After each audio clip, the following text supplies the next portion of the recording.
Emotional moment. वेद अपनी मासूमियत भरी आवाज में बोला, डैडी क्या वो प्रिंस छेद था? यक्षित अपने बेबी के सिर को सहलाते हुए बोला, दरअसल बेबी वो प्रिंस अपने आप को इतना भूल चुका था कि उसे पता नहीं था कि वो सैड है या हैप्पी। वन्या जो कि वेद के पेट पर थपकी दे रही थी, वो भी यक्षित की स्टोरी को ध्यान से सुन रही थी जो कि उसकी खुद की स्टोरी थी। अब आगे वेद अपनी मासूम सी आवाज में अपने डैडी के चेहरे की तरफ देखते हुए बोला, डैडी फिर क्या हुआ? यक्षित उसके सिर को सहलाते हुए बोला, फिर एक दिन उस प्रिंस की जिंदगी में अचानक एक प्रिंसेस आई जो कि बहुत अच्छी थी।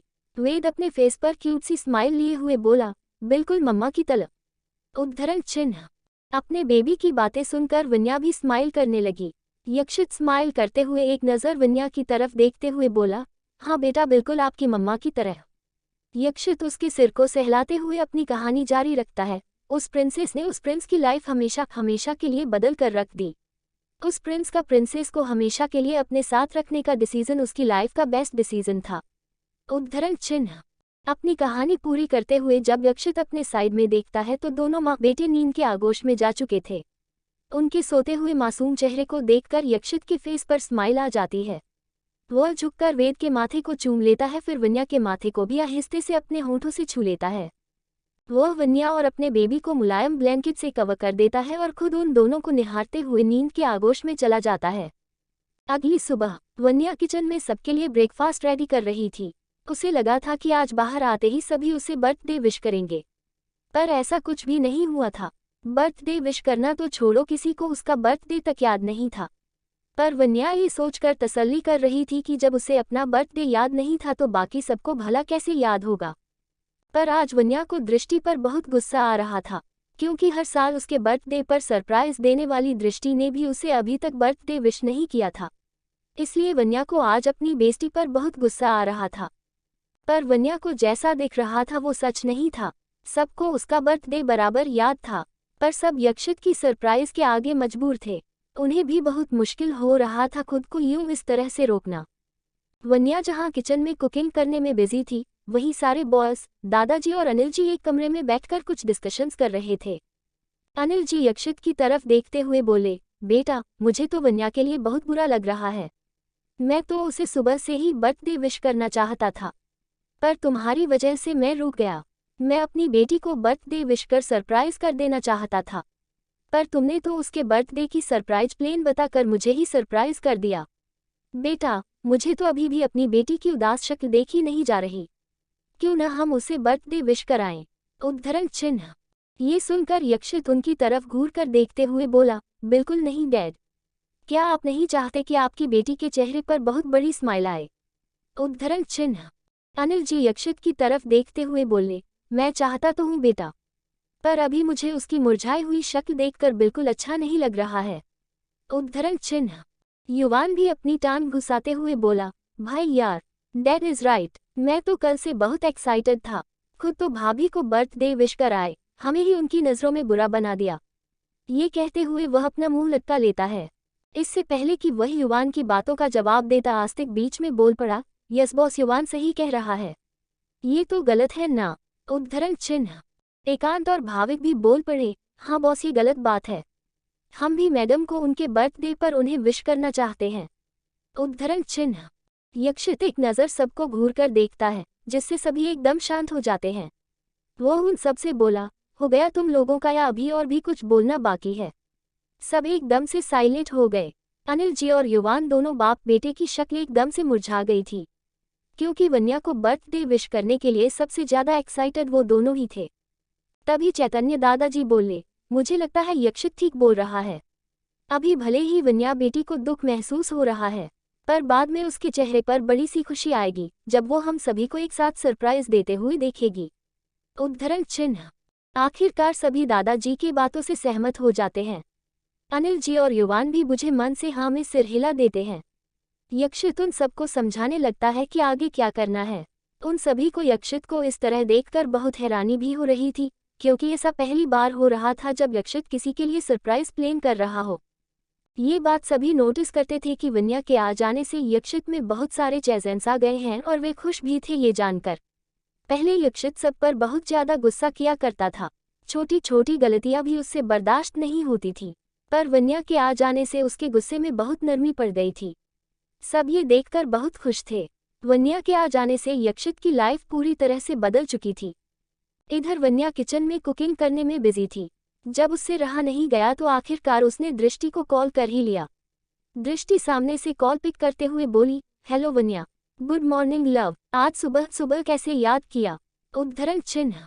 वन्या जो कि दृष्टि से पहले ही खफा सी थी, वो उस पर बिगड़ते हुए बोली, क्यों कहीं लिखा है क्या कि हम अपनी बेस्ट फ्रेंड को सुबह सुबह याद नहीं कर सकते? उद्धरण चिन्ह। दृष्टि वन्या के इस टोन में बात करने का रीजन समझ रही थी, पर वो भी क्या करती, हालातों के आगे वह मजबूर जो थी, इसलिए वह उसका मूड ठीक करते हुए बोली, हाँ बिल्कुल कर सकते हैं। इनफैक्ट तू मुझे जब चाहे तब कॉल कर सकती है, तेरे लिए तो मैं हमेशा हाजिर हूँ। उद्धरण चिन्ह। वन्या, हो गया तेरा? फिर कुछ सोचते हुए बोली, अच्छा दृष्टि तुझे आज कुछ स्पेशल सा फील नहीं आ रहा है क्या? उद्धरण चिन्ह। दृष्टि सोचने का नाटक करते हुए बोली, स्पेशल सा फील? पर किस लिए वन्या? आई थिंक आज तो वैलेंटाइंस डे भी नहीं है जो मैं स्पेशल फील करूं। उद्धरण चिन्ह। वन्या दृष्टि की बातें सुनकर अपना सिर पीटते हुए बोली, अच्छा वो सब छोड़, तुझे ये फील नहीं हो रहा कि तू आज कुछ बहुत इम्पोर्टेंट सा भूल रही है? उद्धरण चिन्ह। उसकी बातें सुनकर दृष्टि बोली, अरे हाँ, अच्छा डॉट डॉट, अब याद आया। वन्या, अच्छा हुआ कि तूने मुझे याद दिला दिया वरना तो मैं भूल ही गई थी। दृष्टि की इतनी सी बात सुनकर वन्या के फेस पर एक स्माइल आ ही गई थी कि तभी वह वन्या के इस उम्मीदों के गुब्बारे को फोड़ते हुए बोली, वन्या थैंक यू याद दिलाने के लिए कि आज हमारी इम्पोर्टेंट मीटिंग है। अगर मैं टाइम से याद नहीं करती तो उन्हें तो मेरी जान ही ले लेते। Vanya again thank you so much ये याद दिलाने के लिए। ओके चल अब मैं फ़ोन रखती हूँ, मुझे ऑफिस के लिए जल्दी निकलना भी है। उद्धरण चिन्ह। ये कहते हुए दृष्टि कॉल डिस्कनेक्ट कर देती है।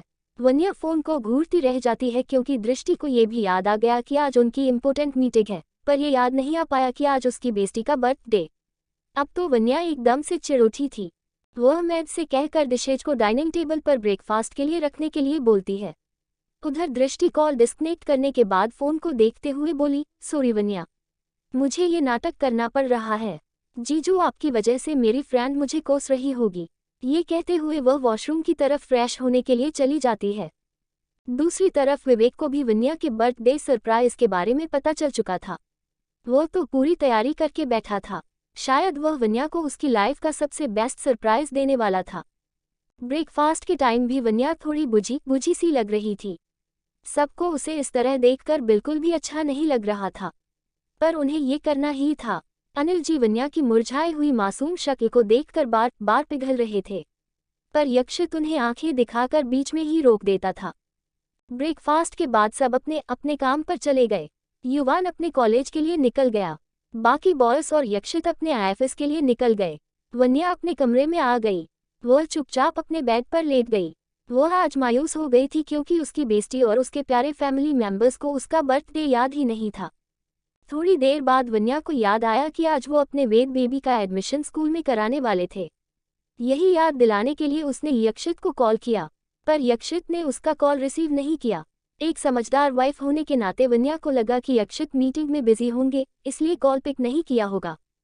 पर 2 घंटे बाद कॉल करने पर भी जब यक्षित ने उसका कॉल पिक नहीं किया तो वन्या खुद से बोली, क्या अभी भी ये मीटिंग में ही है? किससे पूछूं? उसे समर्थ और तेजस का ख्याल आया, पर दोनों के ही कॉन्टैक्ट डिटेल वन्या के पास नहीं थी, इसलिए वह चाहकर भी उनसे कॉन्टैक्ट नहीं कर सकती थी।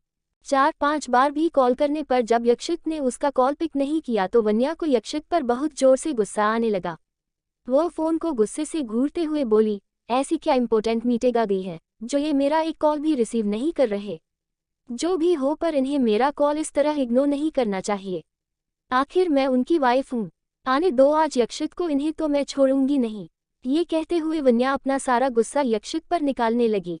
उस पर गुस्सा निकालने के चक्कर में वन्या ये तक भूल गई थी कि आज उसका बर्थडे है। इसी तरह दोपहर से शाम हो जाते हैं। वन्या जो कि दोपहर में सो चुकी थी, शाम को उसकी नींद खुल जाती है। तभी उसके रूम के डोर पर कोई सर्वेंट नॉक करता है। उसके हाथों में एक पैकेट होता है। वन्या उससे वो ले लेती है। उसमें एक नोट भी होता है जिसे वह पढ़ती है, जान इसे पहनकर रेडी हो जाओ और नीचे आ जाना। वन्या समझ जाती है कि हो न हो ये यक्षित ने ही भिजवाया होगा। वह पैकेट को देखकर अपनी नाक सिकोड़ते हुए बोली, इन्हें क्या लग रहा है? मुझे छोटा मोटा सरप्राइज देकर मेरा गुस्सा शांत करा लेंगे, पर इस बार मैं भी देखती हूँ कि ये मुझे कैसे मनाते हैं।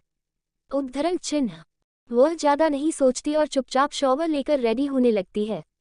रेडी होकर जब वह खुद को आईने में देखती है तो बस देखती ही रह जाती है। यक्षित के दिए रेड कलर की नेट की महंगी ब्रांडेड साड़ी में वह बेहद खूबसूरत लग रही थी।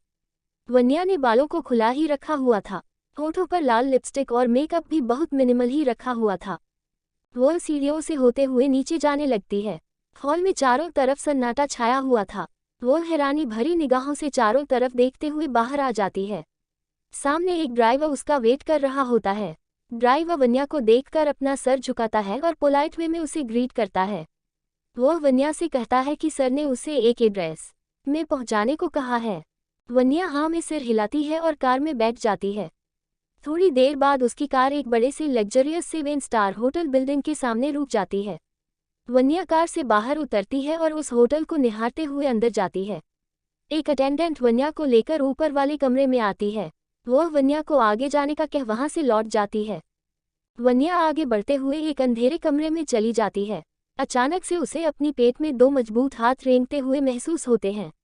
वह पहले तो चौंक जाती है, पर बाद में उसे पता चल जाता है कि ये कौन हो सकता है।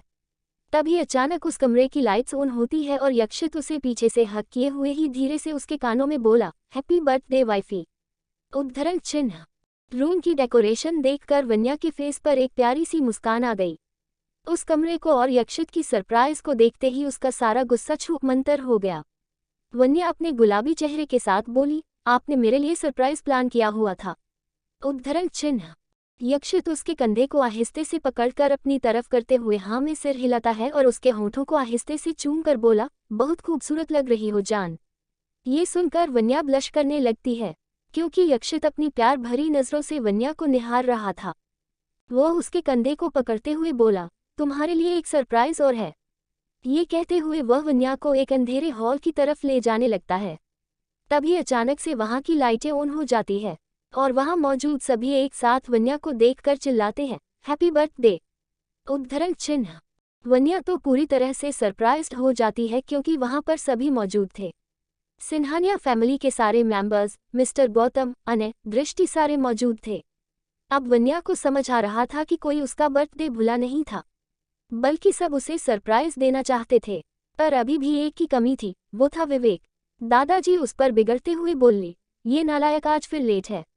दादाजी ने इतना कहा ही था कि तभी विवेक वहां पर एंटर होता है। अनु का सरप्राइज। वन्या तो पूरी तरह से सरप्राइज्ड हो जाती है क्योंकि वहां पर सभी मौजूद थे। सिन्हानिया फैमिली के सारे मेंबर्स, मिस्टर गौतम, अनय, दृष्टि सारे मौजूद थे। अब वन्या को समझ आ रहा था कि कोई उसका बर्थडे भूला नहीं था, बल्कि सब उसे सरप्राइज देना चाहते थे। पर अभी भी एक की कमी थी, वो था विवेक। दादाजी उस पर बिगड़ते हुए बोले, ये नालायक आज फिर लेट है। दादाजी ने इतना कहा ही था कि तभी विवेक वहां पर एंटर होता है। अब आगे, आज विवेक के चेहरे पर एक अलग ही चमक थी, क्योंकि वह आज वन्या के साथ साथ सबको अपने सरप्राइज से सरप्राइज्ड करने वाला था। विवेक वन्या के पास गया और उससे हैंडशेक करके उसे बर्थडे विश किया। वन्या ने भी बदले में विवेक को थैंक यू कहा। विवेक, जो कि अपने युवान चाचू के गोद में था, वह एकटक अपनी मम्मा को ही देखने में लगा हुआ था। सभी केक कटिंग के लिए सामने जाने वाले थे। तभी विवेक वन्या को रोकते हुए बोला, भाभी एक मिनट, आपके लिए एक सरप्राइज है। वन्या के साथ साथ बाकी सब भी विवेक को हैरान भरी आंखों से देखने लगी।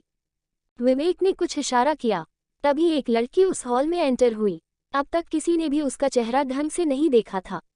वो लड़की विवेक के पास आई और जैसे ही उस पर स्पॉटलाइट पड़ी, उसे देखकर वन्या की तो आंखें ही नम हो गई, क्योंकि यह लड़की और कोई नहीं बल्कि वन्या की प्यारी बहन जीविका थी। इतने महीनों बाद अपनी दी को अपने सामने देखकर जीविका की आंखों में आंसू गिरने लगे। वन्या दौड़ते हुए जीविका के पास गई और उसे गले से लगा लिया। जीविका ने भी अपनी दी को अपने गले से लगा लिया। दोनों इस तरह से लिपटी हुई थी कि सालों बाद मिल रही हों। दोनों को इस तरह से मिलता देख दृष्टि की आंखें भी नम सी हो गई थी। वह जानती थी कि वन्या जीविका से कितना प्यार करती थी।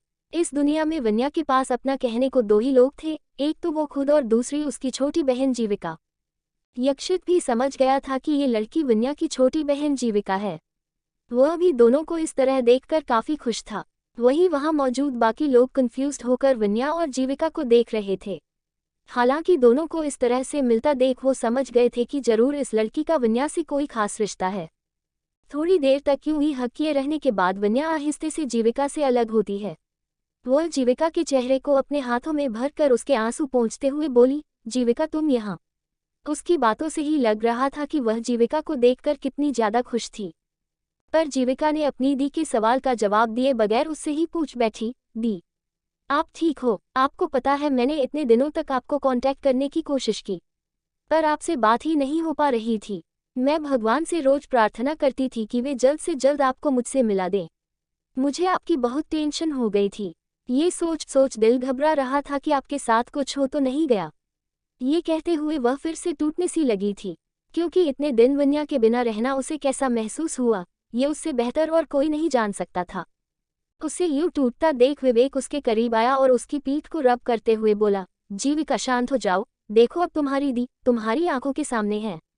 जीविका विवेक की तरफ एक नज़र देखती है और हाँ में सिर हिलाती है। वह वन्या से अलग हो जाती है। वन्या उसके सिर को सहलाते हुए बोली, तुम्हें भी मैंने बहुत ज्यादा मिस किया। उद्धरण चिन्ह। तभी दृष्टि उन दोनों के पास आ जाती है। वह भी जीविका को जोर से हक कर लेती है और उसकी पीठ को सहलाते हुए बोली, हम दोनों ने तुम्हें बहुत ज्यादा मिस किया जीविका। सभी अभी भी सवालिया नजरों से जीविका को देख रहे थे। वही जीविका भी अपने बीच इतने सारे लोगों को देखकर थोड़ी शाय फील कर रही थी। ये समझकर वन्या जीविका को सबसे इंट्रोड्यूस कराते हुए बोली, ये मेरी छोटी बहन जीविका है। उद्धरण चिन्ह। सबको जीविका के बारे में तो पता चल चुका था, पर अब बारी जीविका की थी उन सबको जानने की। वन्या जीविका को लेकर सबसे पहले यक्षित के पास गई। जीविका कंफ्यूज्ड होकर यक्षित की तरफ देखने लगी। वन्या ने उसकी उलझन दूर करते हुए कहा, जीविका इनसे मिलो। ये है तुम्हारे जीजू और तुम्हारी दी के हस्बैंड मिस्टर यक्षित राय सिन्हानिया। उद्धरण चिन्ह। जीविका को तो अभी भी यकीन नहीं हो रहा था कि उसकी दी की अब शादी हो चुकी है। वह शॉक्ड होकर यक्षित की तरफ देखने लगी। यक्षित उसकी हालत समझकर उसके सिर को प्यार से सहलाते हुए बोला, आई कैन कम्प्लीटली अंडरस्टैंड। तुम्हें अचानक से अपनी दी की शादी की न्यूज सुनकर हैरानी हो रही होगी। उद्धरण चिन्ह। जीविका को यक्षित का यूं सिर सहलाना उसे बहुत जेंटल और केयरिंग लगता है। वह उसकी तरफ देखकर हल्का सा स्माइल करती है। फिर वन्या उसे लेकर दादाजी के पास आ जाती है। वह दादी जी की तरफ पॉइंट करते हुए बोली, जीविका इनसे मिलो। ये है हमारे दादाजी मिस्टर चैतन्य राय सिन्हानिया। जीविका पैर छूकर उनका आशीर्वाद लेती है। फिर वन्या से अनिल जी से मिलवाती है, फिर युवान से भी। युवान जीविका से हैंडशेक करते हुए वन्या से बोला, भाभी आपने बताया नहीं आपकी एक बहन भी है। वन्या, तुमने मुझसे पूछा ही नहीं। युवान जीविका की तरफ देखते हुए बोला, आप भाभी की बहन हो और मुझसे बड़ी भी होगी, इसलिए मैं आपको दी कहूँगा। उद्धरण चिन्ह। जीविका को युवान बहुत क्यूट लगा, इसलिए वह स्माइल करते हुए हाँ में सिर हिलाती है और उसकी तरफ देखते हुए बोली, युवान तुम बहुत क्यूट हो। जीविका ने इतना ही कहा था कि युवान तो फूलकर कुप्पा हो गया। वह जीविका की तरफ देखते हुए बोला, I know I am the cutest. उद्धरण चिन्ह। उसे चने की झाड़ में चढ़ता देख विवेक बीच में बोला, सिर्फ दिखने में क्यूट है वरना हरकतें बंदरों जैसी है इसकी। विवेक की बातें सुनकर जीविका खुद को हंसने से रोक नहीं पाई। युवान विवेक की तरफ देखते हुए बोला, जीविका दी आप विवेक भाई की बातों पर ज्यादा ध्यान मत दो। वो मेरी तरह क्यूट नहीं है ना, इसलिए मुझसे जलते हैं। ये कहकर युवान अपनी बत्तीसी दिखाने लगा। वहीं विवेक उसे ही घूर कर देख रहा था। वेद जो कि अपने डैडी के पास था, वह उसकी गोद से उतरकर वन्या के पास आ गया। वन्या उसे अपनी गोद में उठा लेती है। वेद जीविका को अपनी टिमटिमाती प्यारी आंखों से देखते हुए वन्या की गर्दन के चारों तरफ अपने हाथ लपेट देता है और पूछता है, मम्मा ये आंटी कौन है? उद्धरण चिन्ह। उस प्यारे बेबी के मुंह से वन्या के लिए मम्मा सुन जीविका एक बार फिर से शॉक रह जाती है। आज उसे एक के बाद एक शॉक मिल रहे थे। उसे वेद बहुत ही प्यारा लगा। वन्या अपने बेबी की बातें सुनकर स्माइल करती है और जीविका की तरफ देखते हुए बोली, बेबी ये तुम्हारी मासी है। उद्धरण चिन्ह। वेद भी भोलेपन में बोला, लेकिन मम्मा मेरी माछी तो दलिष्टी आंटी है। वेद की प्यारी प्यारी बातें सुनकर जीविका स्माइल करने लगी थी। वन्या उसे समझाते हुए बोली, बेबी ये आपकी छोटी मासी है, आपकी मम्मा की छोटी बहन। ओके। वेद भी अपना सिर हिलाकर ओके कहता है। जीविका अपने दोनों हाथ आगे कर वेद को अपनी गोद में लेने की कोशिश करती है। वेद अपनी टिमटिमाती आंखों से पहले अपनी मॉम को देखता है, फिर जीविका की गोद में चला जाता है। जीविका उसे उसके गालों पर आहिस्ते से किस कर लेती है। फिर बाकी बॉयज से भी उसका इंट्रोडक्शन होता है। लास्ट में बच जाता है अनय। जीविका सवालिया नज़रों से अनय को देखने लगती है तो वन्या उसे उसके सवाल का जवाब देती है। वन्या, ये है तुम्हारे दूसरे होने वाले जीजू, तुम्हारी दृष्टिदी के would be husband mister Anay Singh Rijawat. Jeevika उससे भी मिलती है। जीविका तो आज पूरी तरह हैरान हो चुकी थी, क्योंकि जब वह अपनी दोनों दीदियों से मिली तो एक की शादी हो चुकी थी और दूसरी की होने वाली थी। वन्या और यक्षित विवेक के पास जाते हैं। वन्या अपनी भरी आंखों से विवेक की तरफ देखते हुए बोली, थैंक यू सो मच विवेक। आज आपकी वजह से मैं मेरी छोटी बहन से दोबारा मिल पाई। ये मेरी लाइफ का सबसे खूबसूरत सरप्राइज में से एक होगा। उद्धरण चिन्ह। विवेक उसकी तरफ देखते हुए बोला, भाभी इसमें थैंक यू कहने जैसा कुछ नहीं है, ये तो मेरा फर्ज था। यक्षित भी विवेक को अपनी वाइफी के फेस पर इतनी बड़ी स्माइल लाने के लिए उसे थैंक यू बोलता है। अनिल जी, पर विवेक बेटा तुम जीविका से कहाँ पर मिले और तुम्हें कैसे पता चला कि ये वन्या की बहन है? उद्धरण चिन्ह। जीविका अनिल जी के सवालों का जवाब देते हुए बोली, वो अंकल, दरअसल मैं और विवेक एक ही ऑफिस में काम करते हैं। जिस ऑफिस में ये काम करते हैं, मैं वहाँ इंटर्नशिप कर रही थी और ये वहाँ पर एक मैनेजर के पोस्ट पर काम करते हैं। जीविका ने इतना ही कहा था कि सभी आंखें फाड़े जीविका की तरफ ही देख रहे थे, क्योंकि वो एक कंपनी के बॉस को एक मामूली सा मैनेजर कह रही थी, पर इसमें जीविका की कोई गलती नहीं थी। विवेक बात को संभालते हुए बोला, अंकल हम इस बारे में बाद में बात करते हैं, अभी केक कटिंग भी तो करनी है ना, तो चलो अभी वो करते हैं। विवेक की बातें सुनकर सबको अजीब तो लग रहा था, पर फिलहाल सबने इस बात को यहीं पर खत्म किया और सभी केक कटिंग के लिए सामने आने लगा। 2 वेटर ने मिलकर वहां बड़ा सा केक ले आए। वन्या केक कटिंग करने लगी। सबने उसके लिए बर्थडे सॉन्ग गाया। वन्या ने केक कट करके सबसे पहले वेद को खिलाया, फिर एक एक करके बाकी सबको। सबने एक एक करके वन्या को गिफ्ट्स देने स्टार्ट किए। थोड़ी देर में आधा हॉल गिफ्ट्स से ही भर गया था। जीविका वन्या के पास आकर बोली, सॉरी दी, मुझे नहीं पता था कि विवेक मुझे आपसे मिलाने वाले हैं, इसलिए मैं गिफ्ट भी नहीं ले पाई। उद्धरण चिन्ह। यक्षित उसके सिर को प्यार से सहलाते हुए बोला, तुम्हें गिफ्ट देने की क्या जरूरत, तुम खुद ही वन्या के लिए एक बहुत बड़ा गिफ्ट हो। वन्या भी उसके गालों को किस करते हुए बोली, योर जीजू इज राइट बच्चा, तुम मेरे बर्थडे सबसे खूबसूरत गिफ्ट हो। उद्धरण चिन्ह। सभी पार्टी एंजॉय करने लगते हैं। अनय को एक इम्पोर्टेंट कॉल आ जाता है, जिसे अटेंड करने के लिए वो बाहर चला जाता है। जब कॉल डिस्कनेक्ट करने के बाद वापस आ रहा होता है तो उसे महसूस होता है कि कोई उन पर नज़र रखे हुए है। वो आसपास देखता भी है, पर उसे कोई नज़र ही नहीं आता। ये देखकर वह अपना सिर झटकते हुए अंदर आ जाता है। हॉल में एक रोमांटिक ट्यून प्ले होती है। यक्षित वन्या का हाथ पकड़कर कपल डांस करने लगता है। दृष्टि और अनय भी कहाँ पीछे रहने वाले थे, वो दोनों भी डांस करने लगते हैं। जीविका अपनी चमकती आंखों से वन्या और यक्षित को देखने में लगी थी। उन्हें इस तरह देखकर जीविका मन ही मन भगवान को थैंक यू बोलती है कि उन्होंने यक्षित को उसकी दी की लाइफ में भेजा। जीविका को इतना खुश देखकर विवेक भी मन ही मन स्माइल करता है, क्योंकि वह अपनी जीविका की इस खुशी के पीछे का कारण वही थी। उसकी वजह से आज दोनों बहनें एक हो पाई थीं। जीविका स्माइल करते हुए अपने दोनों दीदियों को अपने अपने पार्टनर के साथ डांस करते हुए देख रही थी। वहीं विवेक स्माइल करते हुए जीविका को देख रहा था। वेद अपने युवान चाचू से आइसक्रीम खाने की जिद कर रहा था, इसलिए दोनों चाचा भतीजे एक चेयर के पास बैठकर आइसक्रीम खाने में बिजी थे। चैतन्य जी, अनिल जी और गौतम जी वहीं बैठकर आपस में बातें कर रहे थे। सिन्हानिया मेंशन के बाकी बॉयज ड्रिंक का मजा ले रहे थे। ट्रैप। वहीं विवेक स्माइल करते हुए जीविका को देख रहा था। वेद अपने युवान चाचू से आइसक्रीम खाने की जिद कर रहा था, इसलिए दोनों चाचा भतीजे एक चेयर के पास बैठकर आइसक्रीम खाने में बिजी थे। चैतन्य जी, अनिल जी और गौतम जी वहीं बैठकर आपस में बातें कर रहे थे। सिन्हानिया मेंशन के बाकी बॉयज ड्रिंक का मजा ले रहे थे। अब आगे। थोड़ी देर बाद पार्टी खत्म हो गई। सभी एक जगह इकट्ठे हो गए अपने अपने घर जाने के लिए। वन्या सबकी तरफ देखते हुए बोली, आज कोई अपने घर नहीं जाएगा। सभी सवालिया नजरों से वन्या को देखने लगते हैं। वन्या इसका जवाब देते हुए बोली, आज आप सभी सिन्हानिया मेंशन में रुकेंगे। ये सुनकर सबके फेस पर एक स्माइल आ गई। अनिल जी सबकी तरफ देखते हुए बोले, वन्या इज राइट, आज काफी दिनों बाद हम सब साथ हैं, तो क्यों न इस साथ को थोड़ा और लंबा कर लिया है। सबको अनिल जी और वन्या का आइडिया भा जाता है और अपनी अपनी कार में बैठकर सिन्हानिया मेंशन के लिए निकल जाते हैं। जीविका और विवेक एक कार में होते हैं। विवेक का पूरा ध्यान इस वक्त ड्राइविंग पर होता है। वहीं जीविका विवेक को ही निहार रही होती है। जब विवेक को अपने ऊपर किसी की नज़र महसूस होती है तो वह अपने साइड में देखता है। जीविका उसे ही देख रही थी। ये देखकर विवेक मन ही मन स्माइल करने लगा। वह सामने की तरफ देखते हुए ही बोला, ऐसे क्या देख रही हो? ... प्रश्नवाचक चिन्ह उद्धरण चिन्ह। जीविका उसे निहारते हुए ही बोली, थैंक यू। एक्चुअली मेरे पास आज वदस नहीं है कि मैं आपका शुक्रिया अदा कैसे करूं। आप नहीं जानते कि आपने मेरे लिए क्या किया है। आपको पता है जब से वन्यादी मेरी लाइफ से गई थी मुझे जिंदगी बेकार सी लगने लगी थी।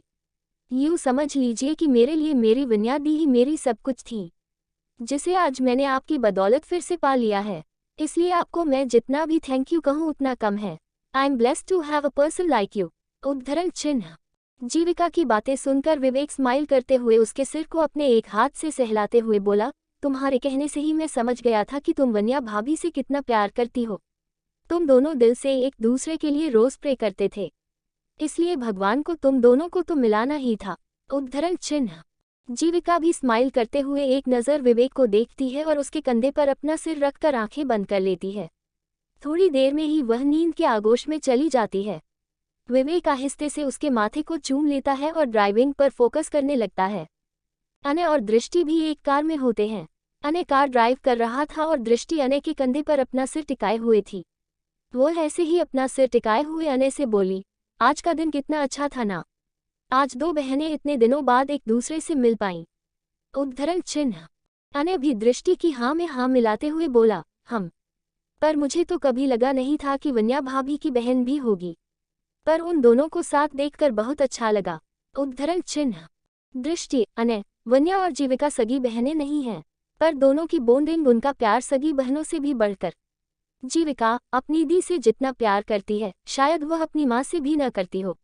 इनफैक्ट उसके लिए वन्या ही उसकी माँ है। सच में उन दोनों को साथ देखकर मुझे आज बहुत सुकून मिला है। उद्धरण चिन्ह। अनय दृष्टि के चेहरे की तरफ देखता है जिसमें एक सुकून का भाव था। वो अनय के कंधे पर अपना सिर रखकर अपनी आंखें बंद कर लेती है। अनय आहिस्ते से उसके सिर को चूम लेता है। उनके पीछे वाली कार में वेद, युवान और बाकी सारे बॉयज थे।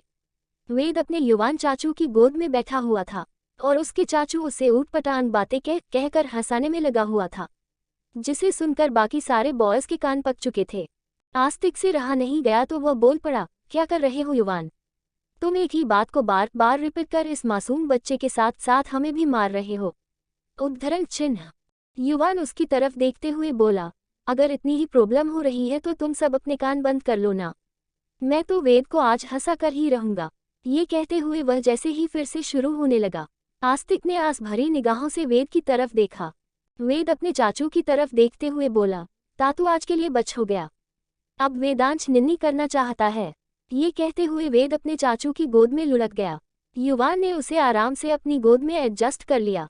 आस्तिक और बाकी बॉयज ने मन ही मन वेद को थैंक यू कहा और एक राहत की सांस ली। वरना अगर युवान अपनी बकबक थोड़ी देर तक और कंटिन्यू करता तो पक्का उन सबके कानों से खून निकलना स्टार्ट हो जाता। चैतन्य दादाजी, अनिल जी और गौतम जी तीनों एक ही कार में थे और उनकी कार सबसे पीछे थी। वन्या और यक्षित की कार सबसे आगे थी। यक्षित कार ड्राइव कर रहा था। वह अपने एक हाथ से वन्या का हाथ पकड़कर उसे आहिस्ते से चूम लिया। वन्या उसके कंधे पर अपना सिर टिका लेती है।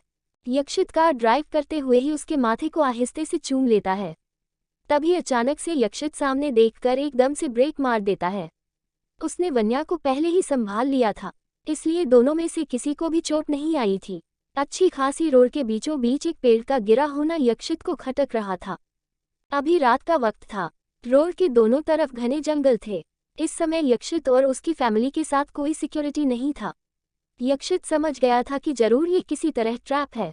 यक्षित की कार को रोका देख पीछे की सभी कारें भी एकाएक रुक जाती है। अनय यक्षित को कॉल करके बोला, यक्षित क्या हुआ? तुमने अपनी कार क्यों रोक दी? यक्षित अनय को सारी सिचुएशन समझाता है। अनय भी होटल वाली बात यक्षित के सामने रख देता है। यक्षित, उस वक्त होटल में भी जब मैं एक कॉल अटेंड करने के लिए बाहर आया तो मुझे ऐसा फील हुआ कि कोई मुझ पर नजर रखे हुए है। उद्धरण चिन्ह। यक्षित को पहले तो शक था, पर अनय की बातें सुनकर उसका शक पूरी तरह यकीन में बदल चुका था। अनय ने दृष्टि को संभालने का बोलकर कॉल डिस्कनेक्ट कर देता है। वन्या, जो यक्षित की बातें सुन चुकी थी, वो अपनी घबराए आंखों से यक्षित की तरफ देखते हुए बोली, यक्षित ये सब क्या हो रहा है? प्लीज यहाँ से जल्दी चलिए, मुझे बहुत डर लग रहा है। यक्षित ने उसे पैनिक होता देख अपनी बाहों में कस लेता है और उसके माथे को चूमते हुए बोला, relax, just don't be panic. कुछ नहीं होगा तुम्हें, मैं तुम्हारे साथ हूँ। हम उद्धरण चिन्ह।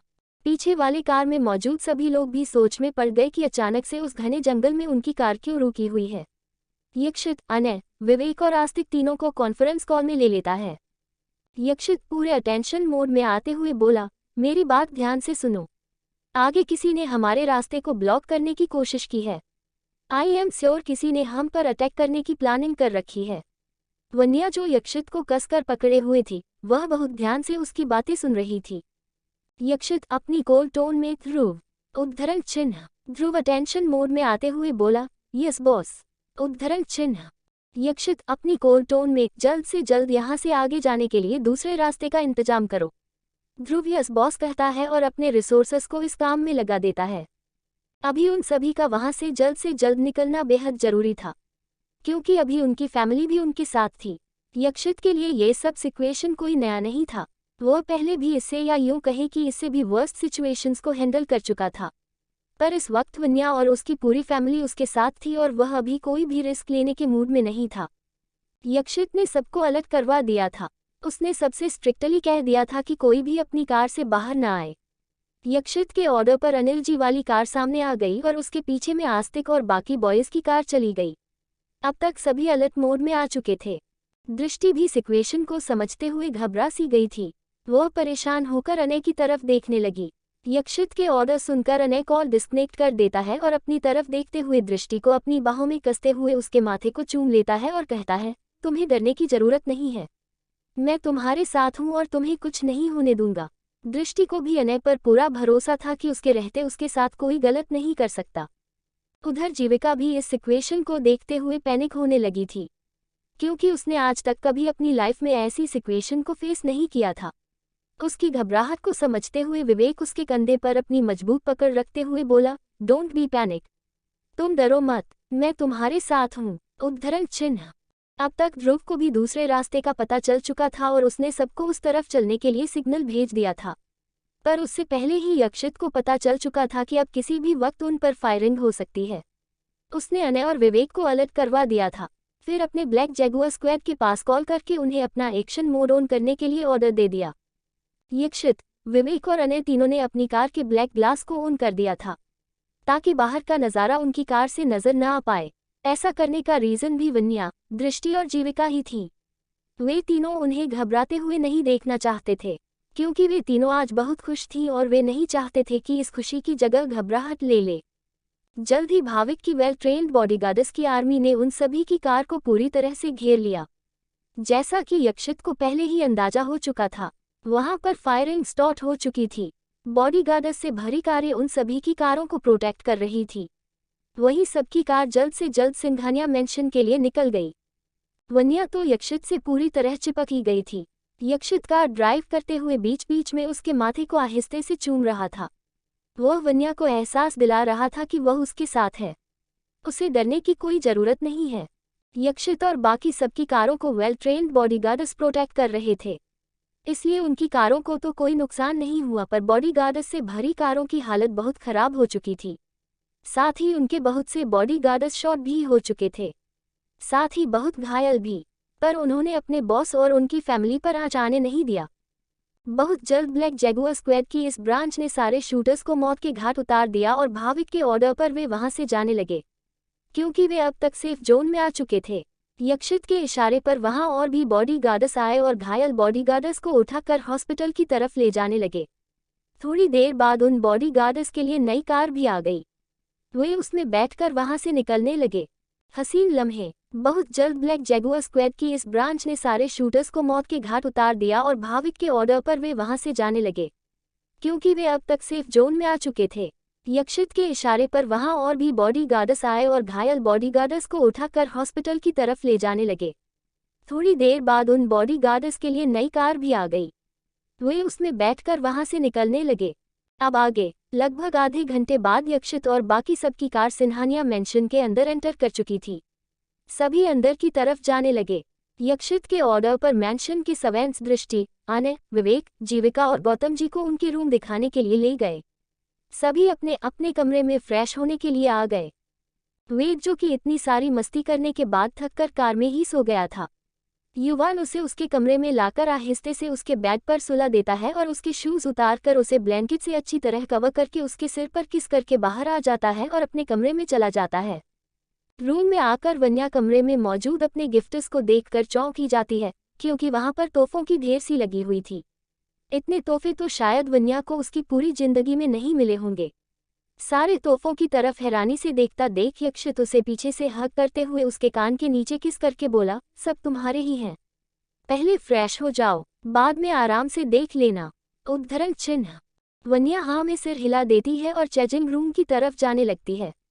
यक्षित भी दूसरे वाले चेंजिंग रूम में जाकर अपने सारे कपड़े रिमूव कर एक व्हाइट टॉवल अपनी कमर में लपेट लेता है। बाहर आकर उसकी नज़र वन्या पर पड़ती है, जो चेंजिंग रूम का डोर लॉक करना भूल गई थी। वह अपनी ब्लाउज की डोरियों को खोलने में बहुत मशक्कत कर रही थी। उसे इस तरह स्ट्रगल करता देख यक्षित उसके पास जाता है और उसके हाथ छुड़ाकर आहिस्ते से उसकी ब्लाउज की डोरियां खोल देता है।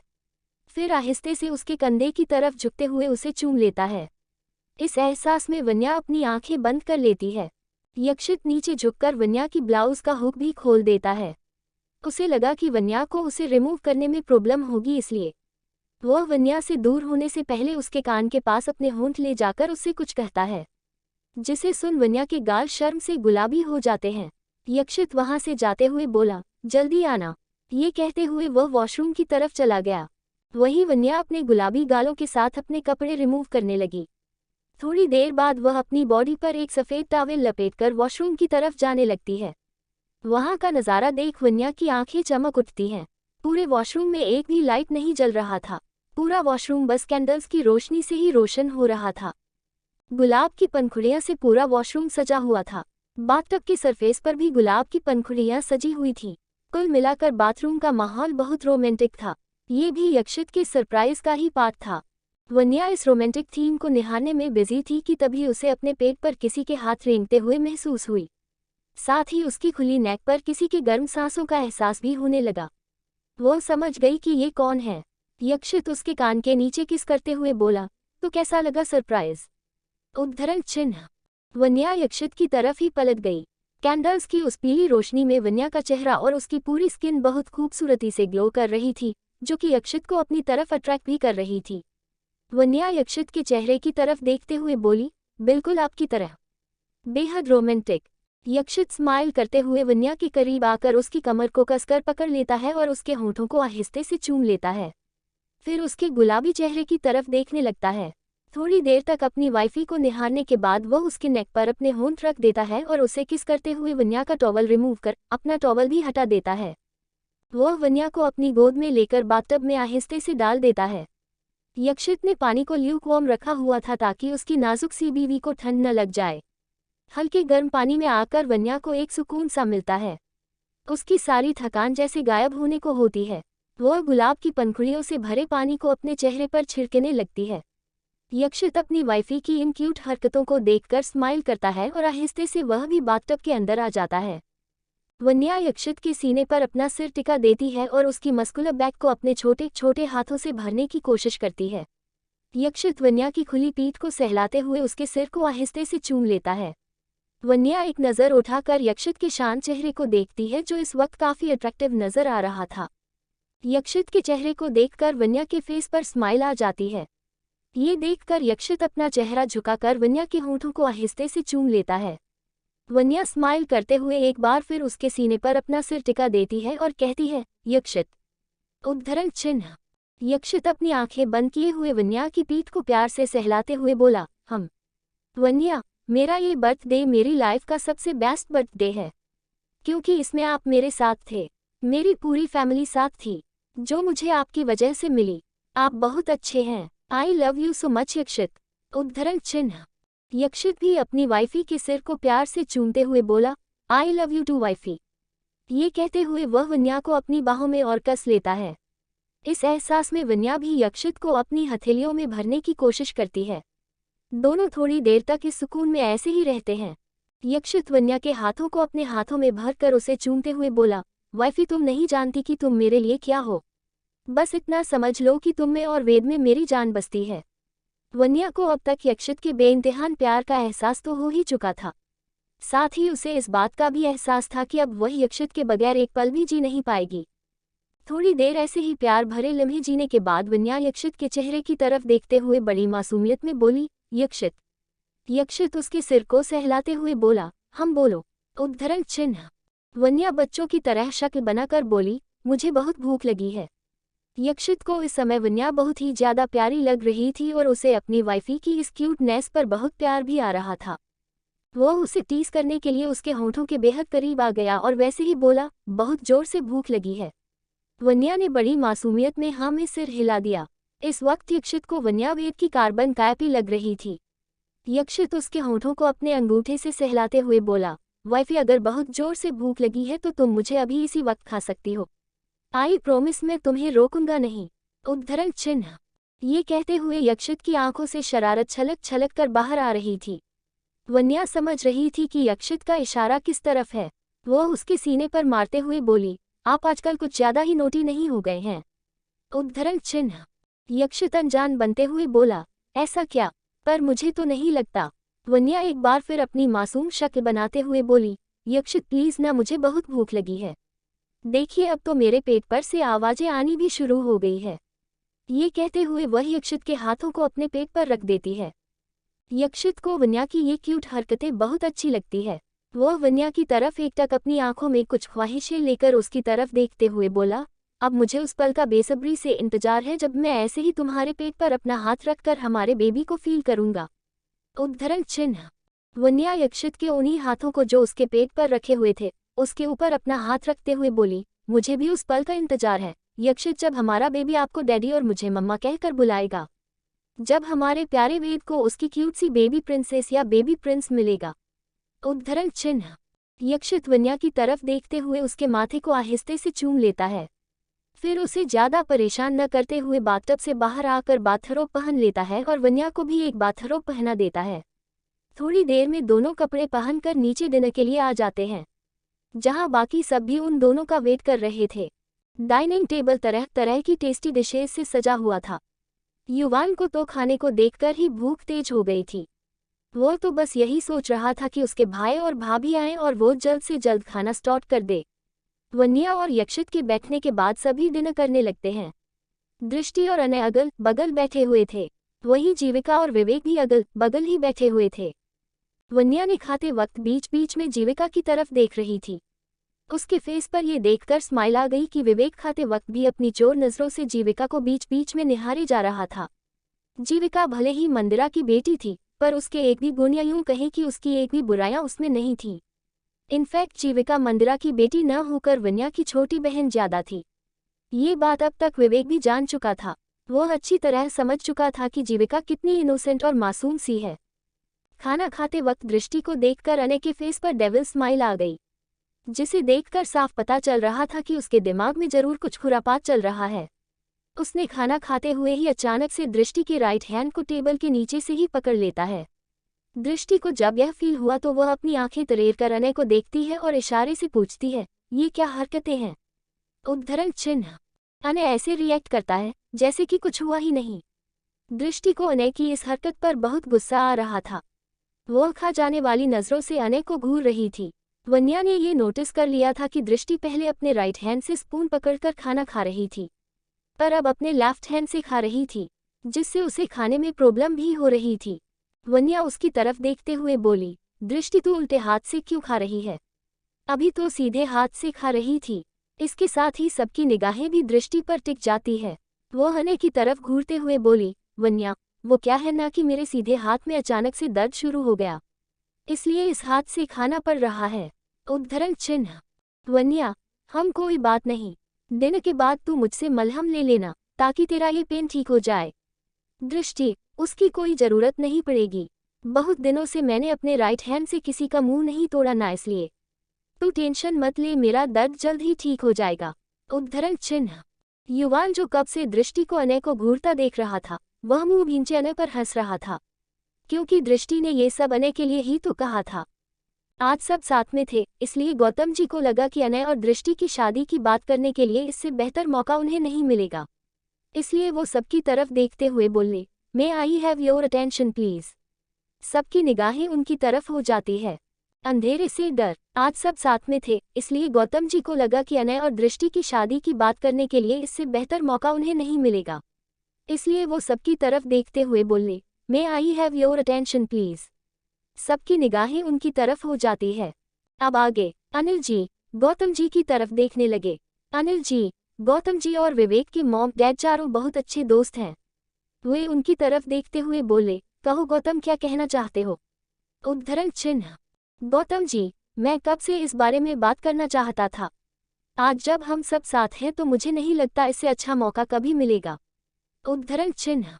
गौतम जी की बातों से सबने थोड़ा थोड़ा गैस तो कर लिया था कि ये किस बारे में हो सकता है, इसलिए सब बहुत ही एक्साइटेड थे। गौतम जी सबकी एक्साइटमेंट को बरकरार रखते हुए बोले, आप लोग सही समझ रहे हैं, मैं अपने बेटे अनय और दृष्टि की शादी की बात करना चाहता हूँ। उद्धरण चिन्ह। सभी खुश हो गए। युवान तो खुशी से झूम रहा था। तभी किसी छोटे बच्चे की नींद में ही रोती आवाज सुनाई पड़ी। सबका ध्यान उस तरफ चला गया। ये वेद था जो डोरेमोन प्रिंट वाली क्यूट नाइट ड्रेस पहने हुए था, जिसे सोने के बाद उसकी मम्मा ने ही चेंज कर दिया था। दरअसल भूख से उसकी आंखें खुल गई थी और वह हंसाई सी थोड़ी रोनी आवाज में मम्मा मम्मा बोल रहा था। वो ऐसे ही अपनी आंखें मीचते हुए नीचे आ गया। वन्या ने झट से अपनी चेयर से उठकर वेद को अपनी गोद में उठा लेती है। वेद एक नज़र अपनी नींद से अलसाए आंखों से वन्या को देखता है, फिर अपने छोटे छोटे हाथों को वन्या की गर्दन के चारों तरफ लपेट देता है। वन्या चेयर में बैठकर वेद को अपनी गोद में बिठाते हुए बोली, बेबी आप तो निन्नी कर रहे थे ना, फिर कैसे उठ गए? वेद अपनी मम्मा के चेहरे की तरफ देखकर अपनी टिमटिमाती आंखों के साथ बोला, मम्मा वो वेदांश को भूख लगी थी इसलिए उछकी निन्नी खुल गई।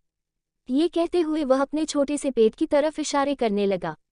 टेबल पर मौजूद सभी लोग वेद और उसकी मम्मा की क्यूटनेस से भरी बातें सुन रहे थे और स्माइल भी कर रहे थे। वन्या उसके सिर को प्यार से सहलाते हुए बोली, कोई बात नहीं बेबी, अभी आपके इस छोटे से पेट को मम्मा टेस्टी टेस्टी डिशेज से भर देंगी। वेद भी अपनी मम्मा की तरफ स्माइल करते हुए देखने लगा, क्योंकि अब वह टेस्टी टेस्टी खाना जो खाने वाला था। वन्या छोटे छोटे निवाले को लेकर वेद को खिलाने लगी। गौतम जी अपनी बातें जारी रखते हैं, अनय और दृष्टि एक दूसरे को पसंद करते हैं, इसलिए मैं चाहता हूं कि अब जल्द से जल्द इनकी शादी हो जाए। जीविका जो कि दृष्टि के बगल में बैठी थी, वह दृष्टि की हाथों में हाथ रखकर स्माइल करती है। वही दृष्टि भी जीविका की तरफ देखकर स्माइल करने लगती है। चैतन्य दादाजी, बेटा तुम कल ही पंडित जी से कहकर शादी का शुभ मुहूर्त निकलवा लेना। शुभ काम में देर नहीं करनी चाहिए। सबको चैतन्य दादाजी की बातें सही लगती है। वेद सबके चेहरे की तरफ देखते हुए अपनी मम्मा से बोला, शादी। वन्या वेद के सिर पर प्यार से हाथ फेरते हुए बोली, हाँ बेबी, आपके अनय चाचू और दृष्टि आंटी की शादी। उद्धरण चिन्ह। ये सुनकर वेद के फेस पर स्माइल आ जाती है।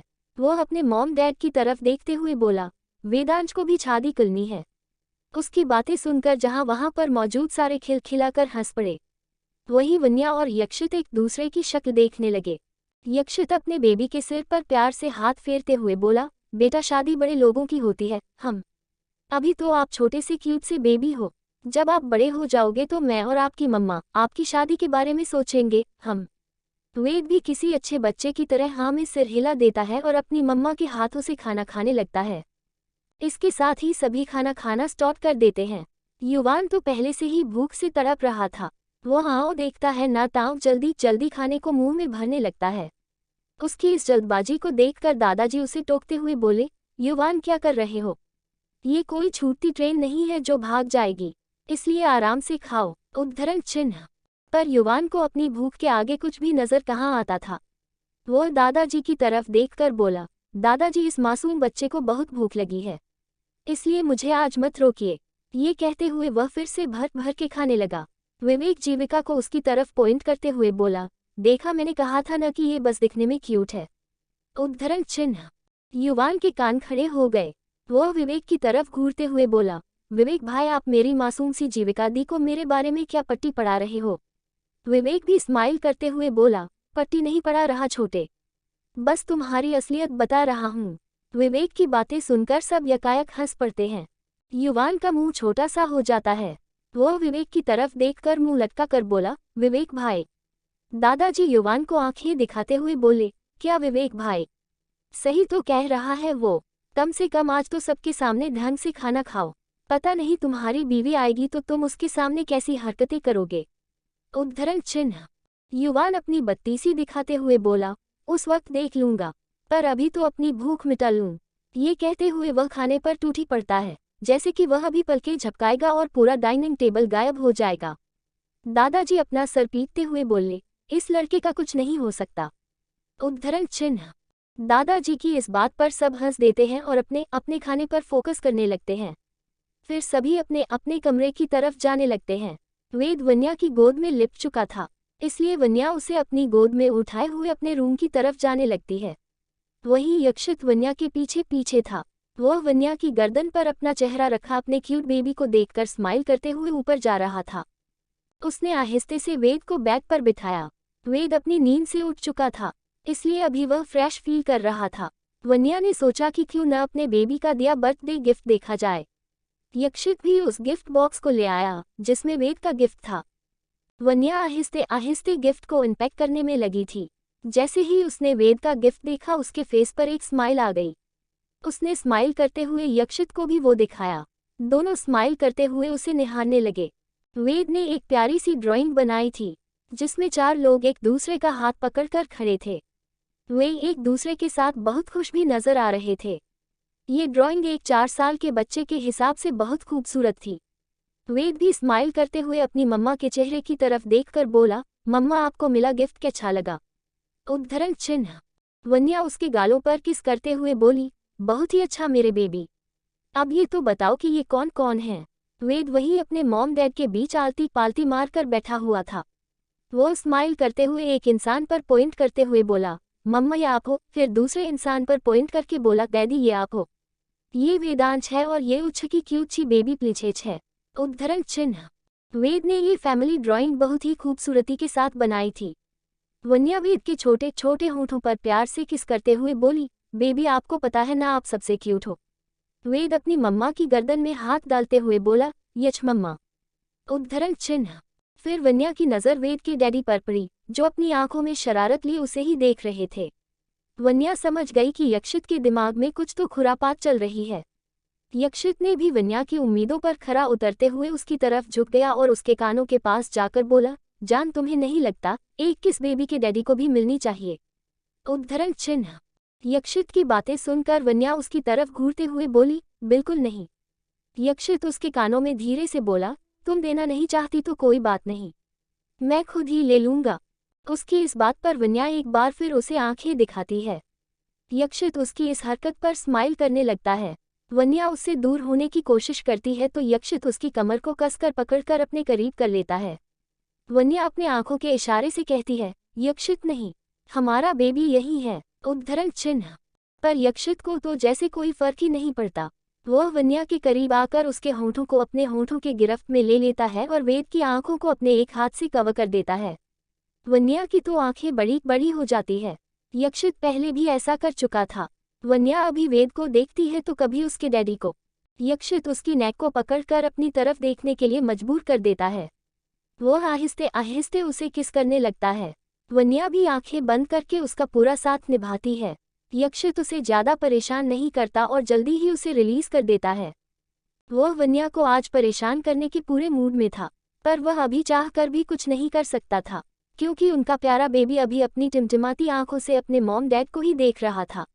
ये देखकर यक्षित और वन्या उसके एक गाल पर किस कर देते हैं। तभी वहां की लाइट्स ऑफ हो जाती है, शायद पावर कट की वजह से। दृष्टि के रूम में दृष्टि अपने कपड़े चेंज करके बेड के पास ही खड़ी थी कि तभी अचानक उसे अपने पेट पर किसी का हाथ रेंगते हुए महसूस हुआ। साथ ही अपने कंधे पर गर्म सांसों का एहसास भी हुआ। उसे समझने में 1 सेकंड भी नहीं लगा कि ये जनाब कौन है। अना उसकी कमर पर हाथ लपेटते हुए अपने चिन को दृष्टि की शोल्डर पर टिका देता है। वह अपनी आंखें बंद कर दृष्टि की नेक को आहिस्ते से चूम लेता है। दृष्टि एक नज़र अने को देखती है, फिर कहती है, अने क्या कर रहे हैं? रात बहुत हो गई है, जाए और जाकर सो जाए। उद्धरण चिन्ह। अना उसके कंधे पर अपना चेहरा रखे हुए ही बोला, बेबी मैं आज तुम्हें कंपनी देना चाहता हूँ। दृष्टि अने की तरफ घूरते हुए बोली, कोई जरूरत नहीं है कंपनी देने की। अब आप जाइए यहाँ से, वरना मैं अंकल से आपकी शिकायत कर दूंगी। उद्धरण चिन्ह। दृष्टि की धमकी सुनकर अनय दृष्टि को पकड़कर अपने सामने कर लेता है और उसके बेहद करीब आकर बोला, क्या कहोगी उनसे, जरा मुझे भी तो बताओ। अनय के इस तरह से करीब आ जाने से दृष्टि एकदम से अनकंफर्टेबल हो जाती है। वो अनय को खुद से दूर करने की कोशिश करती है, पर वह नाकाम ही रहती है। अनय उसके फेस पर आ रहे बालों की लटों को उसके कान के पीछे करते हुए बोला, बेबी कुछ दिनों बाद हम दोनों की शादी होने वाली है, फिर तो तुम चाह कर भी मुझे रोक नहीं पाओगी। ये कहते वक्त अनय की आंखों में शरारत साफ साफ झलक रही थी। उसकी आंखों में झांक कर अपने लिए कभी ना खत्म होने वाला जुनून देखकर दृष्टि तो एकदम से सकपका गई। वो कुछ कहती इससे पहले ही पावर कट की वजह से उस कमरे में पूरी तरह अंधेरा हो गया। दृष्टि डर के मारे अनय को कसकर हक कर लेती है, जैसा कि उसे बचपन से ही अंधेरे से डर लगता है और अभी तक उसके जहन में ये बना हुआ ही है। अनय भी स्माइल करते हुए उसे अपनी बाहों में समेट लेता है और उसकी पीठ को सहलाते हुए बोला, रिलैक्स, मैं हूँ तुम्हारे पास। अनय की आवाज़ सुनकर दृष्टि उसे और कसकर हक कर लेती है। अनय झुककर आहिस्ते से उसके सिर को चूम लेता है। दृष्टि से झगड़ते झगड़ते, उसकी हर छोटी बातों पर बहस करते करते ना जाने कब उसे उससे प्यार हो गया, उसे पता ही नहीं चला। पर अब वह दृष्टि को एक पल के लिए भी उससे दूर जाने नहीं दे सकता था। वह हमेशा हमेशा के लिए उसे अपना बनाकर अपनी बाहों में महफूज रखना चाहता था।